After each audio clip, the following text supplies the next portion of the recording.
Hello and welcome back to the Frogs of War podcast. I'm Anthony North. That's Russ Hodges. We're here to talk things TCU athletics and coming off a miracle, crazy, chaotic, frantic win in Waco to take down the hated Baylor Bears, continue this undefeated season, move to 11-0 on the season. We're coming to you the night before Thanksgiving. Hopefully you're listening to this not avoiding your family, certainly, but listening to this on Thanksgiving Day or before Saturday's big game to close the regular season against Iowa State. Russ, how are you feeling tonight? I'm feeling good, man. First of all, happy early Thanksgiving to everyone out there. I know this will be launched tomorrow morning, which will be Thanksgiving morning. Hope everyone brings their appetite to Thanksgiving. I know I will. But what an exciting weekend. I was running the game thread for the first half and had to leave for the second half to take care of some things. And I actually went to go get a quick workout in. And not ashamed to admit I was running outside like a little 14-year-old when TCU walked off with that win. What a win. I mean, the miracle season continues, and this team just continues to find ways to win games. I mean, it's unbelievable when you feel like, at least for me, when you feel like this might be the time where they just don't have enough. They find a way to win, and now we have a tough game coming up against Iowa State. Don't be deceived by the record, and if the Frogs can win this game and run the table, it's going to be a really exciting weekend in Arlington for the Big 12 championship and a chance to clinch a spot in the playoff. Yeah, for me, when sporting events are not going exactly perfect, I end up just like doing chores around the house. I start like cleaning things, and I mean, that second half, I was tried to live tweet and run the game thread, and I just started putting up all the Christmas decorations. So my house is now fully Christmas. You know, we're not even to Thanksgiving yet, but I've got all the trees up and all the decorations inside the house are all put up just because that's what could keep my mind from like throwing things. So, certainly a huge release of emotion at the end of that game. And we can talk about how that all shook out. But I guess at what point was it that you thought maybe this was it? This was the end, and it was going to come against this, Baylor rival team that we did it to them last year, and they get to do it to us and storm the field against and end this perfect season. Did you have that feeling at some point, or did you think, okay, Max and this offense was going to figure out a way to get those final points?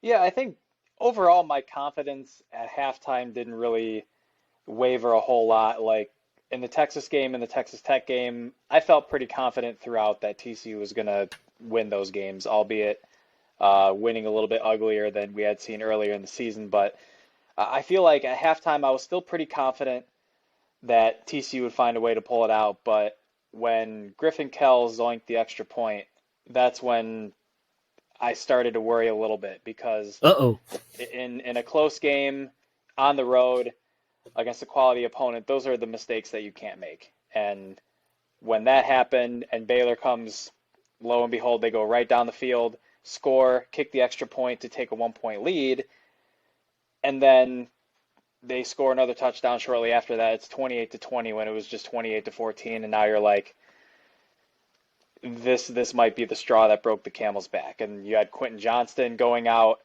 with the re-aggravation of that ankle injury. Kendre Miller goes out with an injury. You started the game without Darius Davis. So on a day where you have a critical special teams error, you have injuries piling up on offense, and then the defense, quite frankly, just really struggled in this game, especially on the ground trying to stop the run. It seemed like, despite all the comeback wins this season, I was thinking with maybe 9 or 10 minutes left in the fourth quarter that this could be it. But like TCU's done all season, they have found ways to win games, and the defense, I will say, despite all their struggles, they got stops when they absolutely had to. I think about the Bud Clark interception at the end of the second quarter when Baylor was Massive. running the hurry up, and Blake Shapen was really carving up the zone coverage. They were moving the ball easily down the field, but a bad throw in the end zone, Bud Clark picks it off. A huge play there when Baylor could have potentially scored to take the lead before halftime.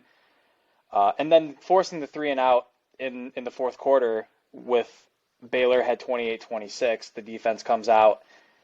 The Frogs are able to burn all 3 timeouts. They stop the run and force a punt. And without any timeouts, Max Duggan is able to lead the offense down the field. Had a 21-yard run in the fourth quarter. That was a huge play. Was really excited to see him have a really good game on the ground. He had 8 carries for 50 yards and a touchdown. His best game running the ball since Oklahoma State. Coming into this game, he had 43 rush attempts for negative 20 yards over his last 4 games. And we know that's not the kind of player that he is. And I think he's a bit banged up. I think he was asked after the game how he was feeling, and he just said, winning helps with pain. And I feel like that's where this team is at right now. You have a lot of guys that are banged up. This was their 9th game in 9 weeks, and 8 of those have been conference games. So the Frogs are just continuing to find ways to win. And for Max Duggan, 24-35 for 327 yards, roughly 69% completions, nice, and 377 total yards. And to lead the offense down the field at the end of the game, TCU scores 9 points on its last 2 possessions, and without your number 1 receiver, without your number 1 running back, without your special teams ace, he found a way to get it done. And I think even if Max Duggan is not the Heisman winner this year, I think this game is enough to warrant an invitation to the ceremony. And yeah, absolutely hero ball stuff there at the end. I mean, what he was able to do to put the team on his back there at the end, and really throughout this game, throughout the season, he's certainly deserving of that. I think, for me, I don't know that I actually had the moment of TCU is going to lose this game. I don't know that I had that moment. I had the one where almost had it was Baylor scores that touchdown to go up 7, and they decide to kick that extra point to go up 8. And I don't know. I'm sure there's someone who has stats on this, or like whatever the chart says to do on kicking that extra point. But I thought Baylor could have gone for the kill and gone for 2 and made it a 9-point game, where if you keep the game at 7, you're forcing Griffin Kell to make another extra point, which he had missed one earlier.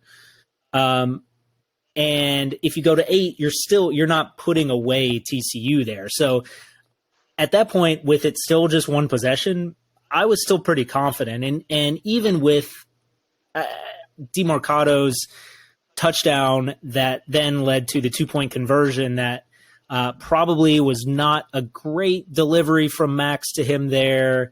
But he probably a play that he would tell you he has to make that play to catch that 2-point conversion and score there to tie the game.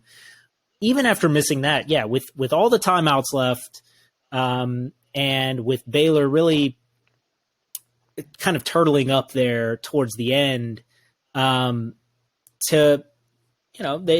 those last 2 drives were 6 plays for like 15 yards. Out of Baylor, where pretty much if they pick up 1 first down out of those 2 drives, it pretty well comes close to over. So huge credit to the TCU defense in stepping up in those 2 situations, and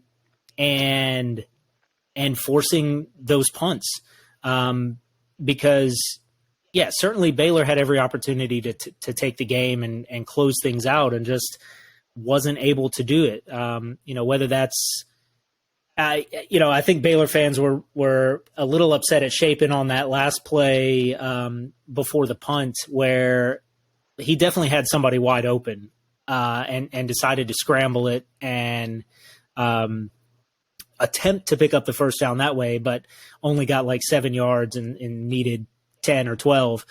I think that's a tough play to say you should go back and throw it. He's already on the run.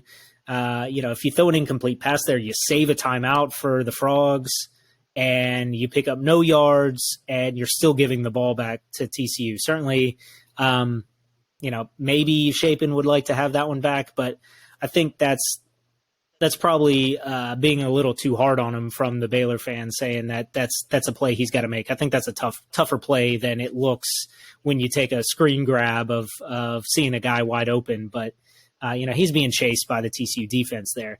And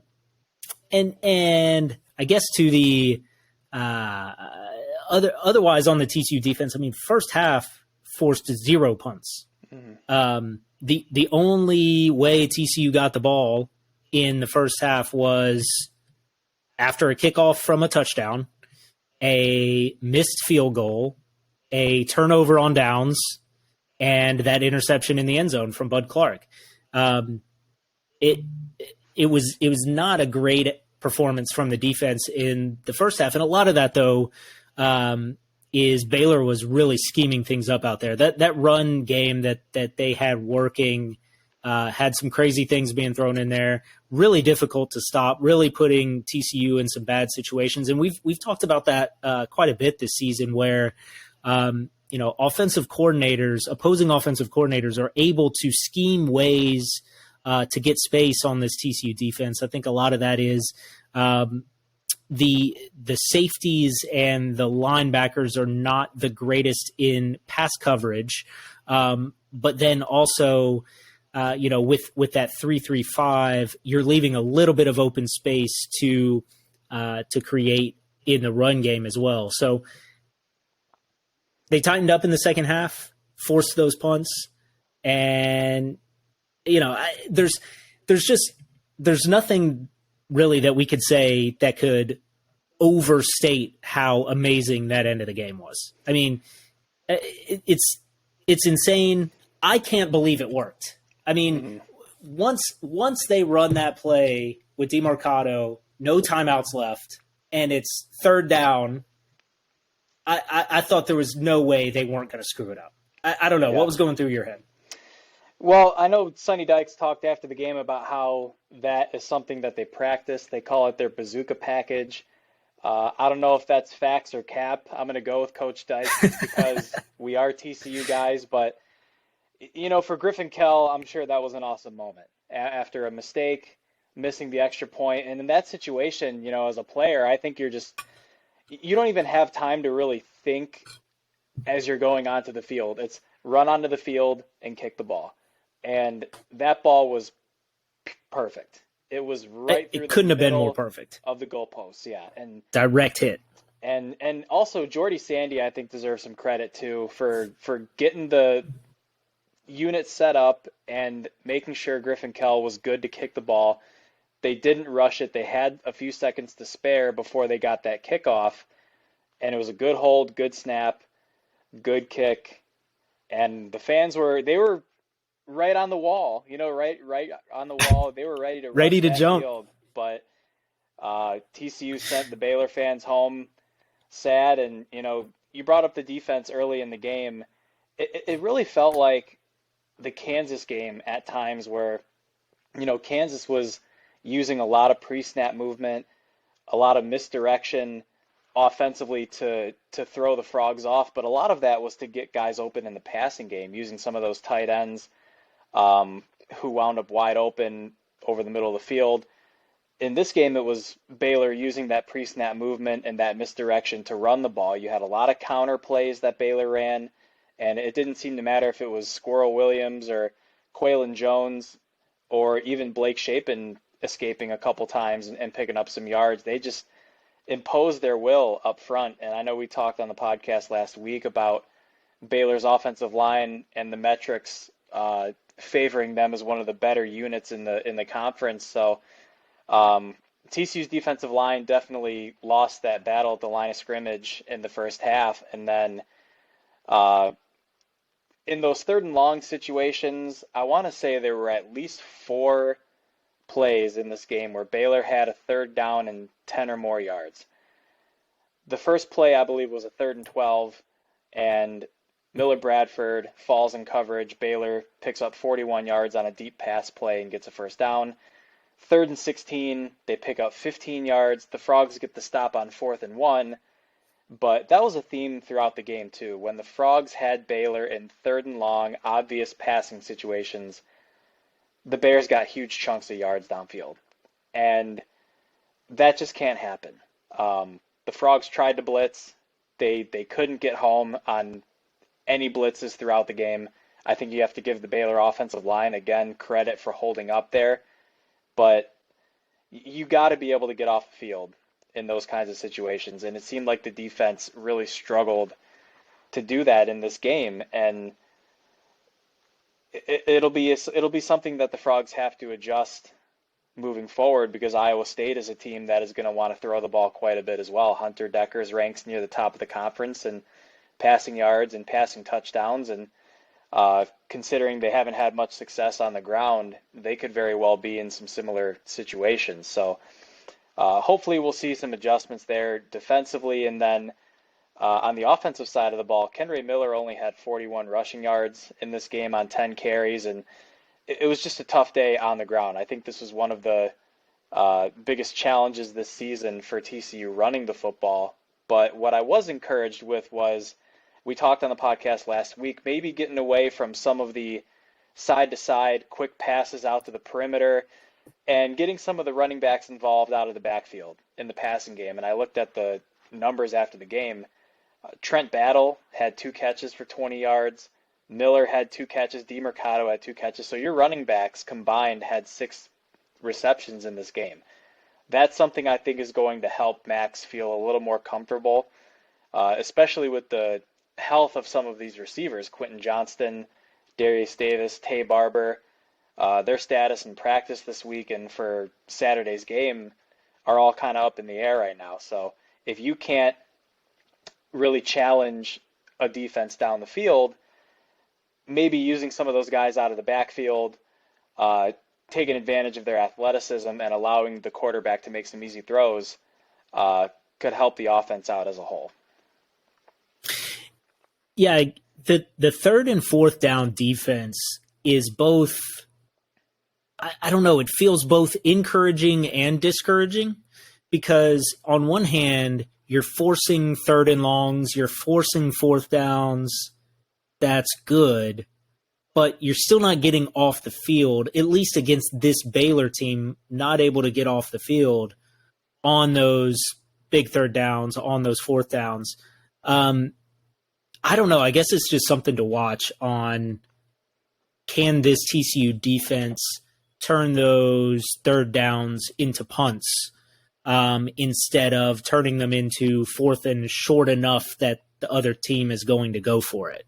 I think, against most of the coaches in this conference now, 4th and short in mid-range territory is an automatic go for it. And we saw Texas Tech pick up several that way. We've seen Kansas State do it. We've seen it pretty much across the board. Maybe not Texas, maybe not Oklahoma State. But it's something that really, that 3rd down, it's not good enough to allow to bring up a 4th down. It has to be 4th and punt. And TCU didn't really get that until those very last 2 drives. And I guess on the 1 3rd down that picked up a huge gain for Baylor late in the game that ended up leading to their touchdown drive to put them up 8, that 3rd down play, watching back on the replay again, it looked like a pretty clear offensive pass interference pick play. I know it's the kind of thing where make the ref throw that flag, and in that home environment, in that emotional state, you're probably not getting a flag there. So, I think it's just, we don't have to be mad about that because the result came out in TCU's favor, but I think that's one, if TCU had lost this game, we'd all look back with like a pretty upset look at the referees to allow that kind of thing to happen. And I mean, Sonny Dykes kind of gave it to him on the sideline, but I don't know. It's the thing that happens. That's the play that offenses draw up at late in games and say, all right, if you throw the flag or don't. But it allowed that big play there for sure. Mm-hmm. Yeah, I think when I look back on this game, I feel like the officials didn't really play a huge part in it. I felt like it was a pretty well played game all the way through. I feel like if TCU did fall short in this game, yeah, you might have one or two calls that you can look back on and say it could have made a difference there. But I felt like there were enough plays otherwise. I think about some failed third down pass attempts. First drive of the game, Max has Quentin Johnston running over the middle wide open on 3rd and 5. Just misses him with a bad throw. Second half, I believe he had Jaquarius Spivey running over the middle on 3rd and 9 and throws it behind him. So those are just kind of little things that throughout the course of a game, and the Griffin Kell extra point as well. Opportunity to get a 2-point conversion, and the play is just not executed well enough. I feel like those are things that I would look back on more so than some call or no calls by the officials. Now, if it were, super egregious, like the phantom Darius Davis, did he call a fair catch or not? Then there might be another discussion there. But overall, I feel like this was a really well played game by both sides. I think Baylor came out with a plan of attack to run the football and control the line of scrimmage, and they did that for most of the game. But again, TCU just has continued to find ways to win.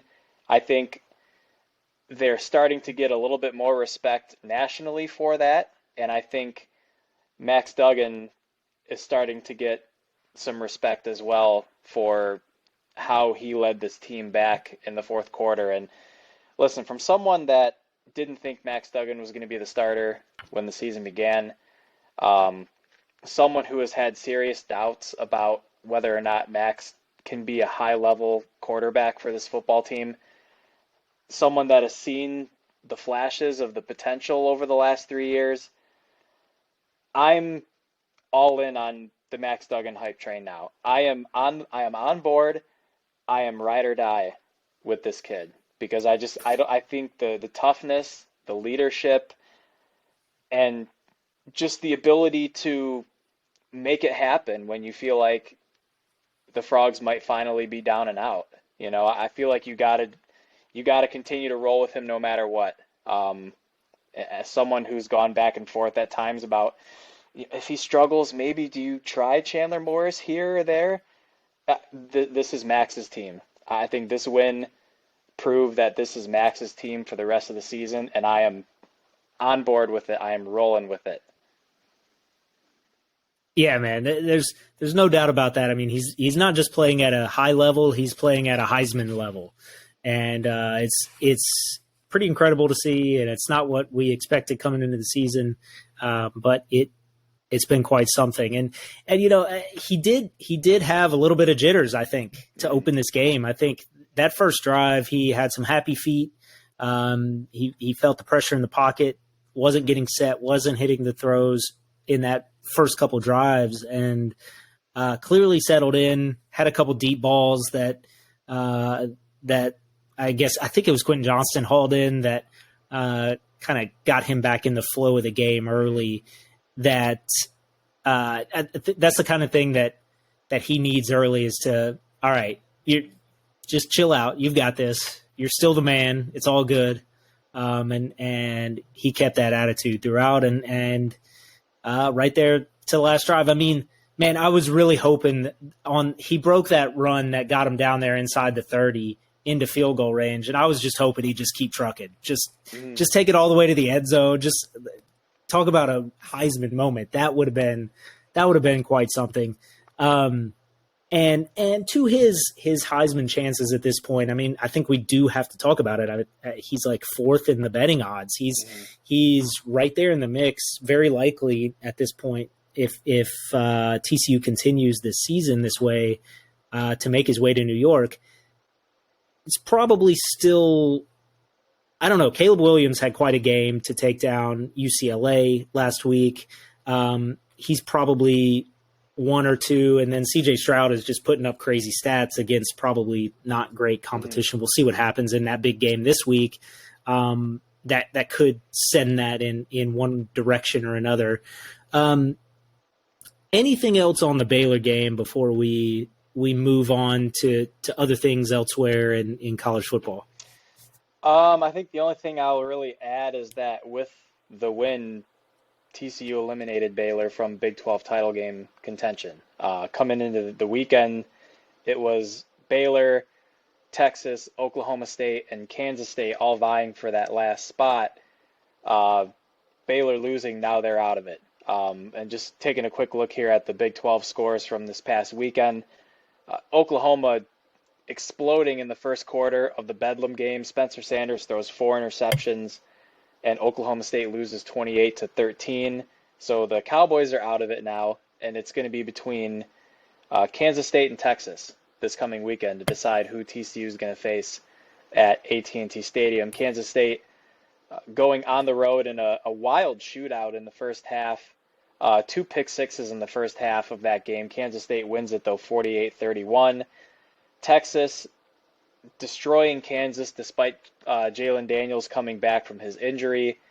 Bijan Robinson runs for, I believe, 243 yards and 4 touchdowns, and Texas wins 55-14. And then Texas Tech and Iowa State, a grinder that goes into the fourth quarter. Cyclones fall just short again. Red Raiders win 14-10. So Oklahoma and Texas Tech both clinched bowl eligibility with those wins. So they're both 6-5 now, and giving the Frogs a little bit of a boost in terms of their resume now. They have a couple more wins against bowl eligible opponents. Yeah, I mean, 80% of the conference will be bowling. Yep. I mean, that's quite something. I mean, yeah. Only West Virginia and Iowa State will miss out on bowls, cannot get to bowl eligibility. So that's good for the resume. I like to see that Texas and Bijan Robinson are still Texas and Bijan Robinson, in that, all right, look, yeah, he's this super duper star running back, and he can put up 4 touchdowns and 250 yards or whatever. But against TCU, he had under 30 yards and was held, completely incapable against that TCU defense. So I think it just continues to demonstrate how excellent the TCU defense was in that game. And then, yeah, so here we are. It's going to be, we're looking ahead a little bit ahead. But since we're talking about it, what do you think? Kansas State or Texas? Do you have a preference on who the Frogs play in Arlington? I don't. I think if it's Texas, you're going to see a lot of burnt orange in that stadium. I think TCU versus Kansas State would be a really cool story, just for the fact that you're having a Big 12 championship game without the 2 quote-unquote big dogs. Texas is not going to be there. 2 years in a row. Not going to be there, yeah. And I think when you look at some of the viewership ratings and the number of people that are watching these football games, the Big 12 is still having some really solid pull in terms of television viewership. And I think it would be really great to see Kansas State there along with TCU. And if it is Kansas State, it's going to be Will Howard this time. You'll have a little more time to prepare for him, but he's continuing to play well for them. Deuce Vaughn is big time, and I would love to see a lot of purple in that AT&T Stadium. So I hope it's Kansas State. I think it'll be a really good football game, and obviously we're looking a little bit ahead, like you said, but hopefully the Frogs will be 12-0 when they get to that point. Yeah, and if it is Kansas State getting to that game, they're likely possibly to be in the top 10 at that point. I mean, that becomes a massive game. I mean, I guess if it's Texas, they'd probably be in maybe the top 15 as well. So in either case, you're getting a big opportunity there for TCU to put on one last data point if necessary.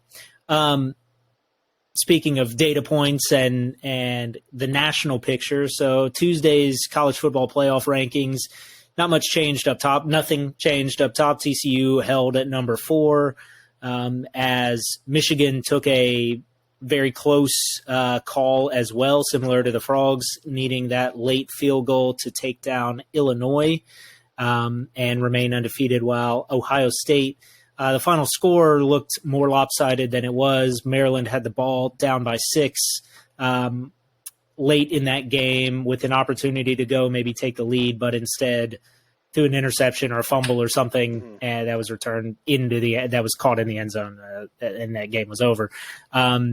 Setting up a massive game between number 2 and number 3 in Columbus, and the winner will be in the Big Ten championship and very likely in the college football playoff.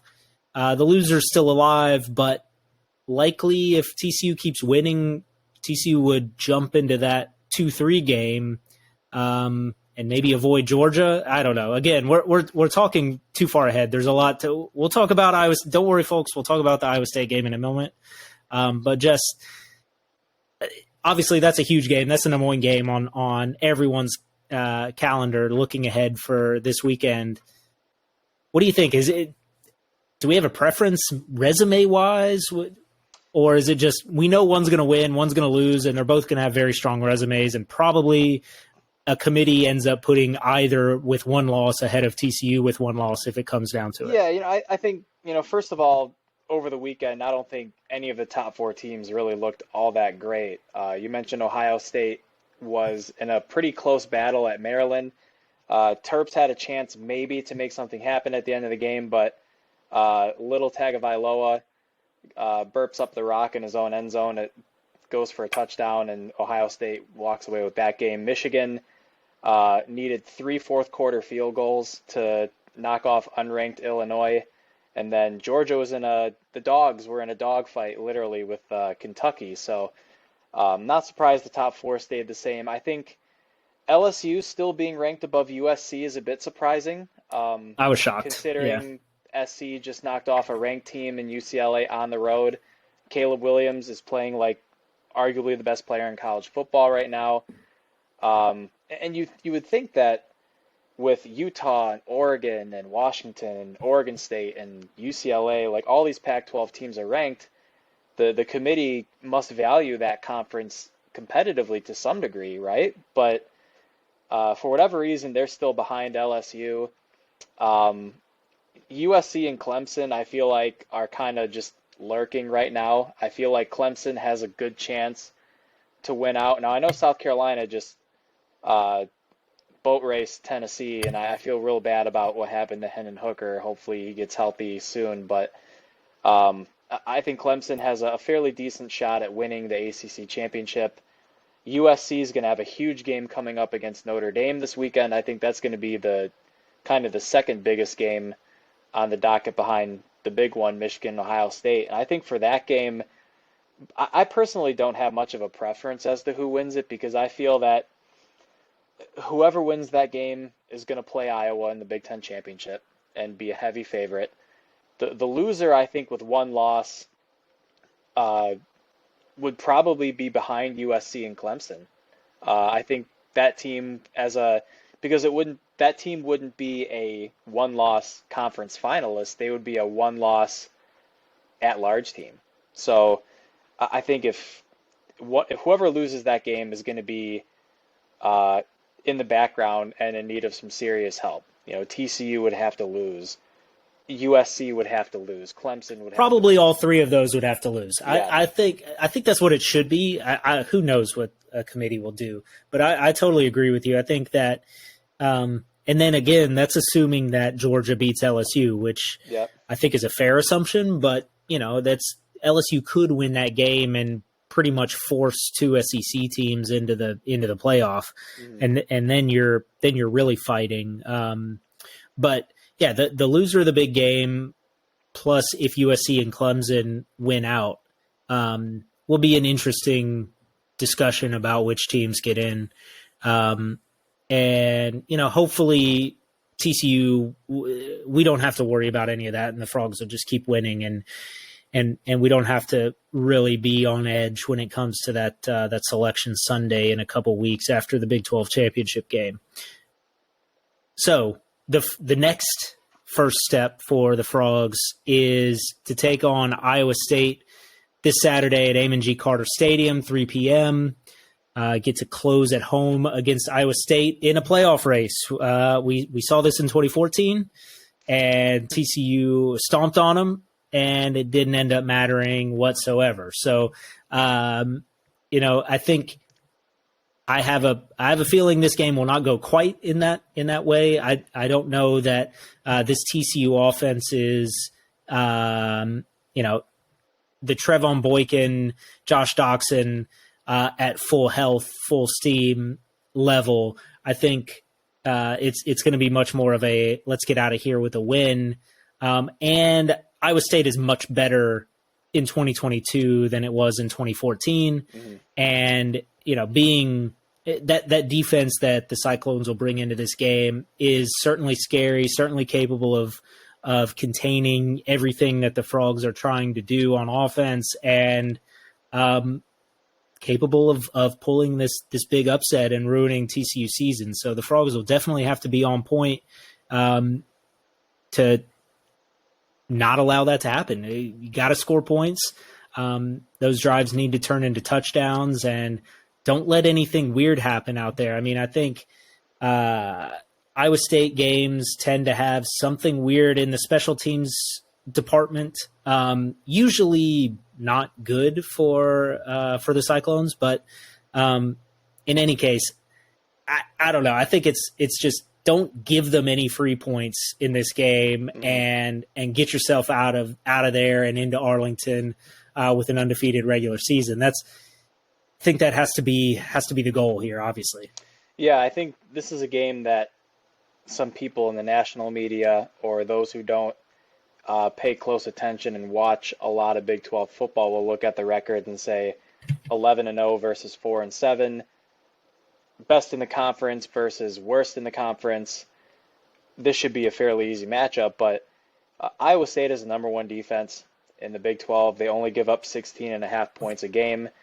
And of the 7 losses they have in conference, 6 of them have been by only 1 score. And the only time they lost by more than 1 score was against Oklahoma, when there were some special teams shenanigans. The Sooners ran a fake field goal for a touchdown near the goal line. Yeah. So this is going to be the best defense, in my opinion, that TCU has faced all season. And an offense that, like we said early on the podcast, you have several guys who are banged up right now. What's the status of Quentin Johnston? He didn't practice yesterday. He is supposedly going to be ramping things up as this week goes on, but I'm guessing he's going to be a game time call. Kendre Miller practiced yesterday. He might be a little sore for this game. Tay Barber, I saw, was going to be limited a little bit this week. Darius Davis obviously didn't play against Baylor, and I think Max is probably pretty beat up as well. So you're going to need some guys to step up in this game. I think someone, whether it's Savion Williams or Jared Wiley or Amari DiMercato, Jaquarius Spivey, someone is going to have to step up amongst that group and make some big plays in this game, because I just have a hunch that 1 or 2 guys might not be available. That's just my gut feeling. It would be awesome if they do all play, but part of me wonders, with the Big 12 championship game coming up, do you risk playing someone with the chance that an injury is made worse and you lose them for a more important game? So the health of TCU skill players will be critical to watch down the stretch of this week here. And then Iowa State offensively, they haven't had much of a run game, but they lean on Hunter Deckers and Xavier Hutchinson quite a bit. Xavier Hutchinson is big time. I know we had a pretty bad drop in a game, I believe, against Texas earlier this year, but he is he is like a guaranteed 10 catches for 100 yards. And going up against Travius Hodges Tomlinson, that's going to be a really, really exciting matchup to watch. I'm really eager to see how that plays out. Hunter Deckers is a high volume passer. He can throw for a lot of yards and a lot of touchdowns, but he also turns the ball over a lot. He has 13 interceptions on the season. So a very high risk, high reward quarterback. And Iowa State this year has just, we've mentioned it before, they haven't been able to get out of their own way at times. So I think for TCU, defensively, I think they're really going to be challenged. I think they're going to have to make some turnovers happen. They're going to have to find ways to put this offense in a position to work with short fields, because you might be a little shorthanded on that end, and it's going to be paramount for this team to not let Iowa State get going through the air. Find a way to create some turnovers, take advantage of short field like you did against Texas Tech in the second half. It would be lovely if this game gets a little bit lopsided after the first half and you can rest some guys, but I don't think that's going to be the case. I know TCU right now I think is a 10-point favorite. I think it's going to be a closer game than that. I'm going to be very conservative with my prediction, but those are my thoughts on the game. I think it's going to be a very physical game, and even though the Frogs are going to be playing at home, they're going to have to show up. They're going to have to execute. They can't beat themselves in this game. Yeah, Xavier Hutchinson is absolutely the real deal, and he's the exact kind of wide receiver that really gives THT fits. I think not just the entire TCU secondary, but Tomlinson in particular. I think we saw Rashee Rice kind of bully Tomlinson early in that game against SMU. I don't know. That's probably a little overstating how well Rice played in that game, but he did have that touchdown. He did. He was making the plays where, even though Tomlinson was in the right spot and had made the right play and was doing the right thing athletically and in coverage, Rice was able to make that play, and Hutchinson will certainly be that kind of player as well. Both 6'2 plus, 200-pound plus, big, fast, strong, good route runners. Like it's the kind of thing that certainly is something to watch. It's the matchup that perhaps will decide the game. I think if you need to send safety help over there, whatever you need to do, I can definitely see also Iowa State go to what some of TCU's early opponents were trying. That was just kind of the chuck it up there. Hutchinson must be down there somewhere. Let me just throw it and, hope to get a PI or hope that he comes down with the ball. Maybe that leads to some bad interceptions, but it could lead to big yards and big plays as well. So certainly a key matchup there. And, I think coming into the season, a lot of people had really big hopes for the Iowa State running game, as if it were the scheme and the system and Matt Campbell and all of that was making Breece Hall be Breece Hall. And it turns out Breece Hall is just Breece Hall. And it's not, you can't just plug in Jabril Brock or Cartavius Newton and say, go be Breece Hall. They're just not capable of doing that. And, I think it's similar to what, like the Oklahoma State running game where, they keep feeding, what's his name, Dom Richardson, but he's not Chuba Hubbard. He's not those guys that they've had in the past. So, I think they will continue to try to feed Brock and Norton the rock, but I do think that TCU's defense will be able to hold up there. Offensively, this is another really concerning game where the offensive line will have a tough task in front of it. Garrett Riley will have to really scheme some stuff up.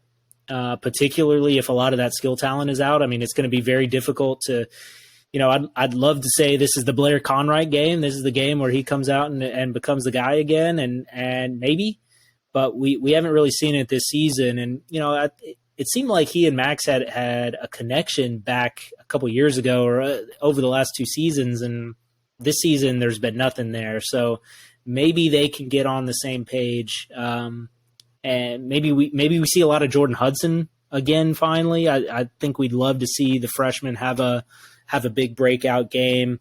I don't know. I think we're all very nervous, or at least maybe I'm speaking for the Frog fans as a whole. I think for myself, maybe I'll say that I'm somewhat nervous about this game just because it's one that TCU could lose. But I think we have to have a little bit of faith in. Garrett Riley is now up for the Broyles Award for top coordinator.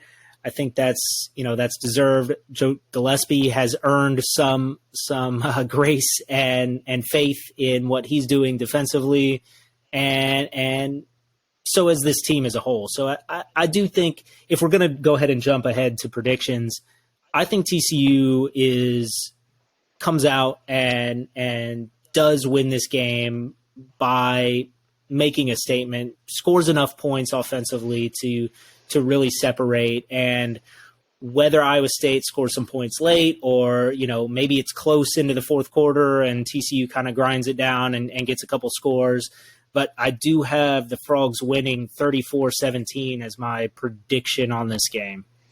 Yeah, I'm going a little bit more conservative. I'm still picking the Frogs to win, as usual. I'm still picking the Frogs to cover the spread, as usual. But 21-10 is my final score prediction for this game. I just feel like with the injuries that TCU is dealing with right now on the offensive side, I feel like the combination of the injuries and Iowa State's stout defense are going to make things a challenge. But I think Joe Gillespie, much like the Texas game, where that defense was clearly challenged to stop Bijan Robinson and make a statement in that game, they absolutely delivered there. I think this is another week where you really got to lean on your defense a little bit to make some things happen.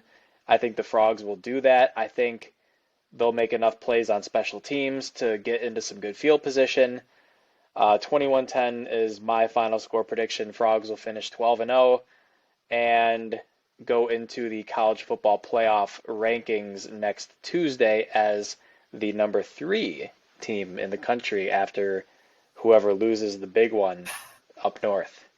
Yeah, so just like going into the final game against Iowa State is 2014, going into the final week as number 3 in the college football playoff is also they want that 3 back.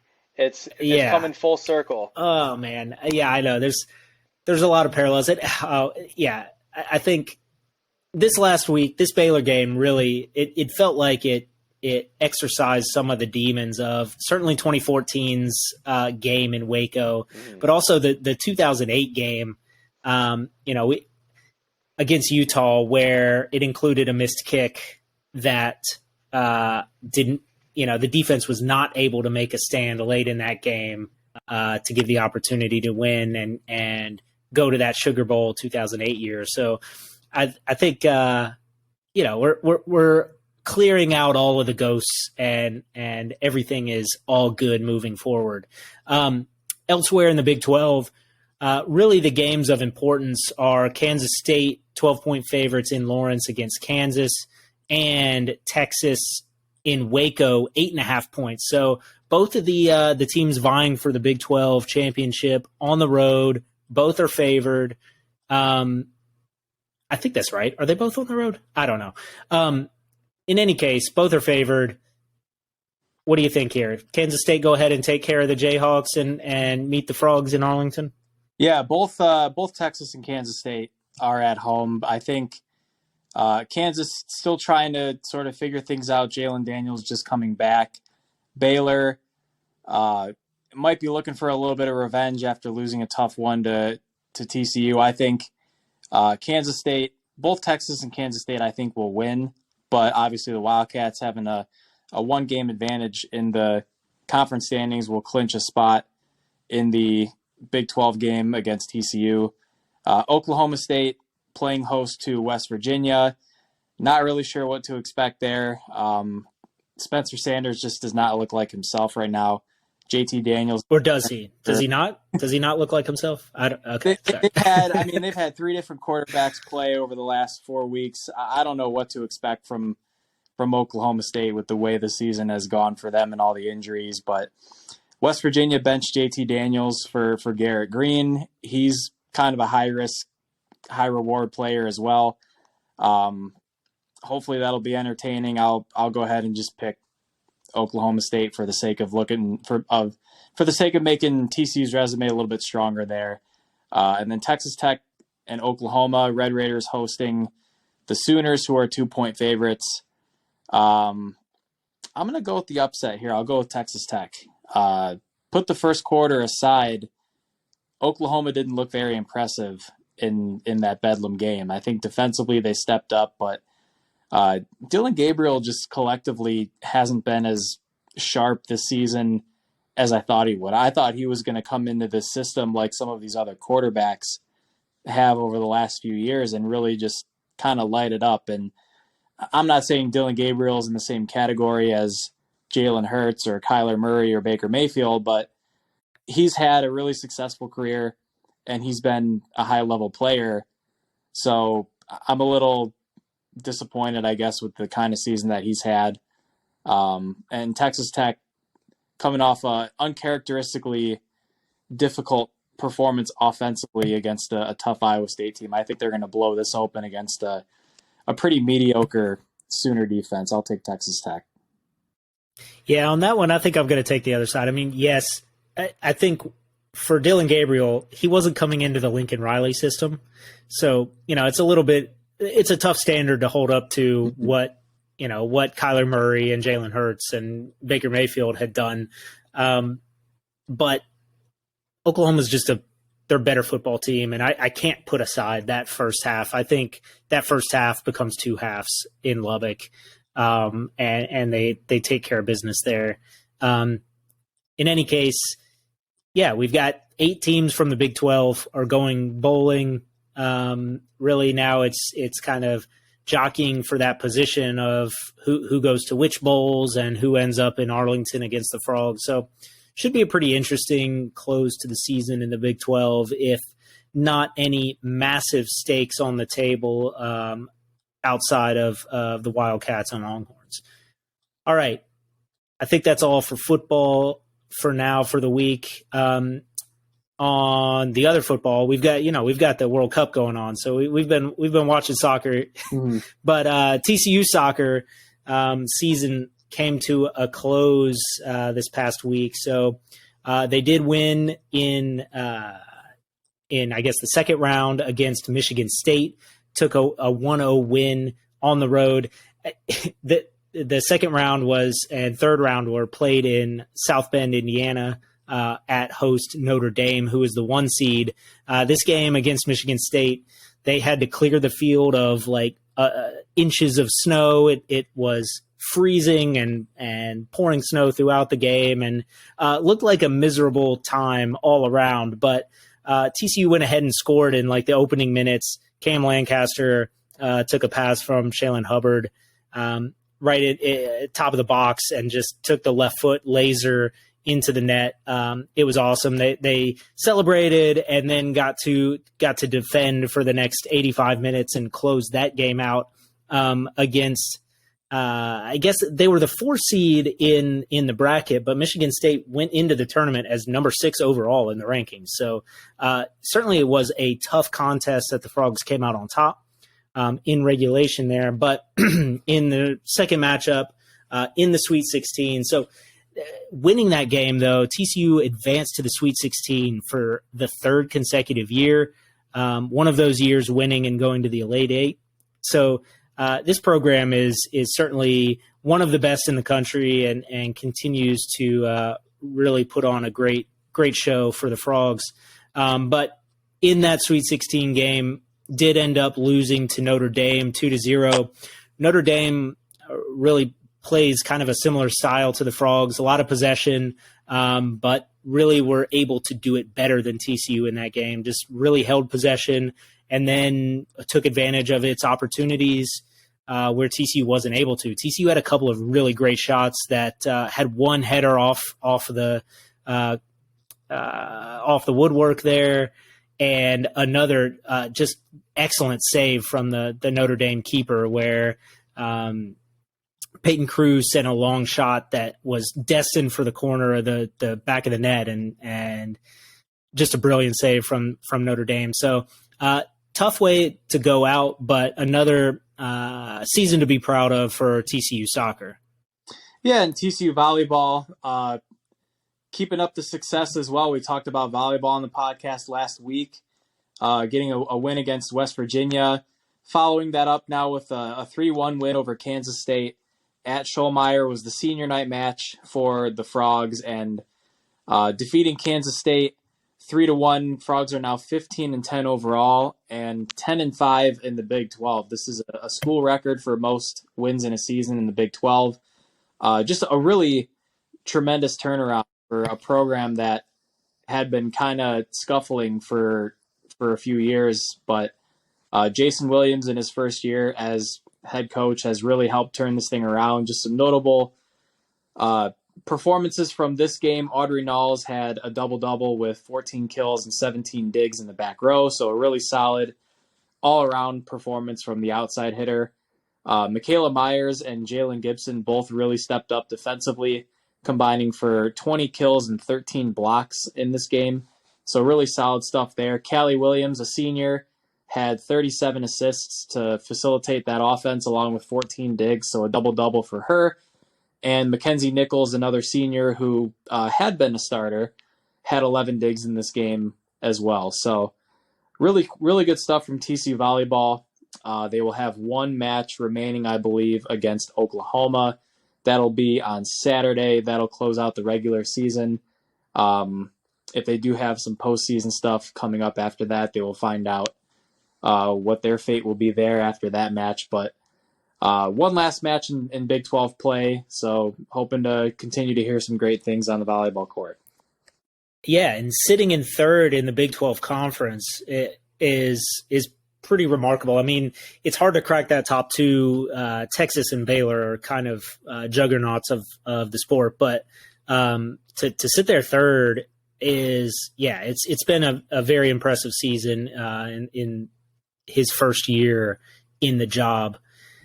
TCU basketball also, so since the last time we talked, TCU did get a dominant win, looked more like the team that we expected them to be, defeating Louisiana Monroe 95-60.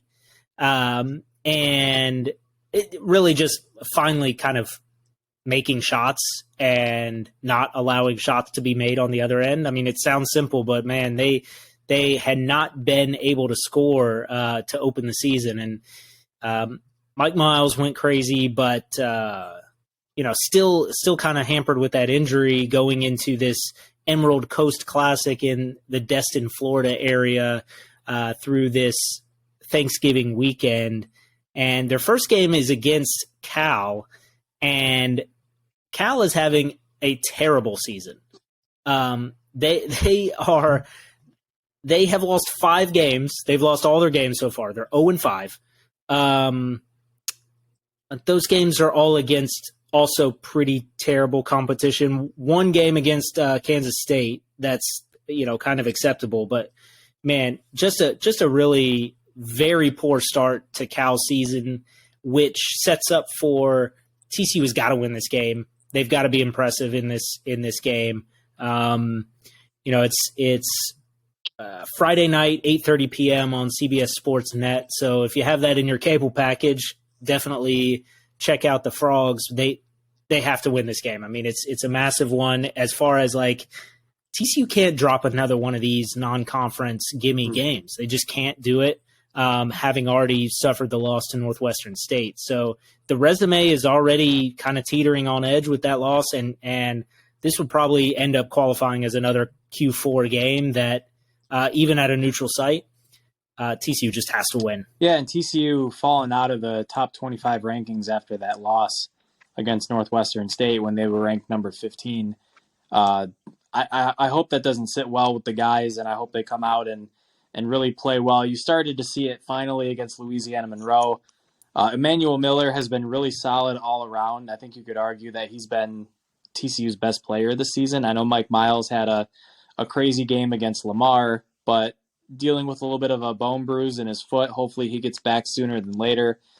Damian Baugh, of course, is still suspended, but he's going to be coming back after serving that 6-game ban. His first game to be eligible for will be November 30th against Providence, and that's going to be a big-time test and the first, I guess, gauge of how good this team really is, because Providence will be by far the best team that TCU has faced throughout the season. So happy to see the Frogs finally get some positive momentum going against Louisiana Monroe. Again, Emmanuel Miller, Chuck O'Bannon, Micah Peavy, some of those guys that had kind of struggled a little bit, like Jacoby Coles, finally coming along and making some shots. TCU shot, I believe, 53% from the field in the game and 50% from three-point range. So not that those numbers are sustainable consistently across the schedule, but much better than the 19% that they had been shooting from three-point range and under 40% from the field. So hopefully the Frogs continue to make their way offensively and get back to the style of defense that we've seen under Jamie Dixon. Yeah, and Rondell Walker even got it going in that Monroe game where he had three-pointers in that one, where I'm not sure he had hit any yet through the season. So I think that's big to get him some offensive work as well. We hadn't seen too much out of him on that end of the floor. So if TCU wins against Cal, they would play the winner of Iowa Clemson. So both of them are a little bit better level of competition than Cal is. Iowa is actually at number 25 in the rankings at this point, but this early in the season, it's hard to tell if either of them are tournament caliber teams, but they are very likely to be in that bubble race if TCU ends up right there. So it's the kind of opportunity that you get on a neutral court. You really need to win that Cal game and then win that finale against the winner of Clemson, Iowa, to get a trophy, get an Emerald Coast Classic trophy, whatever that's worth. But really, just adding that win to the resume would be big. All right, I think that's all we've got. We're gonna cut it there. We're just over an hour. Really appreciate everyone, and I guess just for we'll have some stuff going up for Thanksgiving, so you can keep reading on the website, keep following. Hopefully, please, we appreciate you. That's Thanksgiving. We're most thankful, I think, for this opportunity to talk TCU sports, to share in all this excitement of everything that TCU has to offer right now, and we're thankful to share that with all of you, our readers and listeners. So certainly, I'll say it every podcast, but it's especially true here on Thanksgiving. Thank you all so much for following us on Facebook, Instagram, all the interaction with us, game threads, all of that. We'll continue to be active with you, and give the podcast a subscribe and a follow and all of that. Go catch us on YouTube, and really looking forward to this weekend with a lot of exciting stuff, basketball and football on the agenda for big games. Yeah, you couldn't have said it better. Really thankful for all the support that we've had. I think we just got over 20,000 followers on Twitter, which is really great to see. And the following on YouTube and on Spotify on the podcast has been great. Follow along on the game thread. We'll have the game thread going for Iowa State on Saturday. Follow along on Twitter. Follow us on Facebook. We're all over social media. So appreciate all the support. Really thankful for all the support. Looking forward to stuff in my face tomorrow. I hope you guys all do as well. And going to be enjoying some NFL football on Thanksgiving and then some college football on Saturday. I think it's a a great way to spend the weekend with the family as well. So Yeah, get your nap in during the Lions game. I'll be watching for fantasy purposes, but after that, get your DeAndre Swift points going. Yeah. yeah. Okay. I know he's going to score a garbage time touchdown. He's on my bench right now for Zeke. I might have to pull a last minute flip. Oh, that's a tough one. That's a Turkey Day conundrum right there. I don't know. That's going to be like the turkey or ham choice. You might be waking up and I need to roll with one of the other meats there. All right. I think with that, we'll close it. Thanks, everyone. Have a good one. Enjoy the holiday and stay safe and go Frogs.